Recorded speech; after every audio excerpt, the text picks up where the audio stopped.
Hello friends, ఈరోజు అయితే నేను మా అమ్మతో కొట్లాడినా. మా అమ్మ అందుకే నైట్ ఏం ఫుడ్ చేయలేదు. ఏమైనా పెట్టుమా అంటే ఏం లేదు, బయటకు పోనింది. ఫైనల్ గా మా అమ్మని ఒప్పించి అయితే మండికి అయితే తీసుకోపోతానా. అప్పుడే తిట్టించుకున్నా, మళ్ళా మధ్యలో పెట్రోల్ అయితే అయిపోయింది. దీనికి మళ్ళా తిట్లు. ఈరోజు నా టైం బాడో ఏమో తెలీదు, అన్ని ఇట్టే జరుగుతున్నాయి. ఫైనల్ మేమైతే మండి హౌస్కి అయితే వచ్చేసినాము.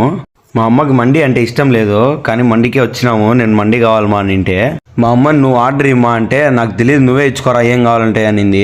నేనైతే చికెన్ గ్రిల్ మండి ఇచ్చిన ఆర్డర్. నాకు మండి అంటే చాలా ఇష్టము, ఎందుకంటే చాలా సాఫ్ట్గా ఉంటుంది రైస్ అనేసి. ఇంకా మా అమ్మ కూడా ట్రై చేసింది, మా అమ్మకి నచ్చింది బాగానే. మా అమ్మకి ఎందుకు నచ్చదంటే, ఇంతకుముందు వేరే చోటికి తీసుకుపోయినా అక్కడైతే వర్స్ట్గా ఉన్నింది. అందుకు మా అమ్మ నచ్చదు. నాకైతే ఫుల్ అయిపోయి పడిపోయినా నేను ఇంకా తినలేక. లాస్ట్లో అయితే ఇలా ప్లేట్లో చేతబడి చేద్దామని చేసినాము, బిల్లు కట్టకూడదని. అయినా బిల్లు ఇచ్చినారు. ఇంకా ఫైనల్గా అయితే మా అమ్మకి అయితే నచ్చింది. ఇంకా మేమైతే వచ్చేసినాము. మీకు వీడియో నచ్చినట్టయితే లైక్, షేర్, సబ్స్క్రైబ్. బాయ్. మన ఛానల్కి అయితే 500 సబ్స్క్రైబర్స్ అయితే వచ్చేసినారు.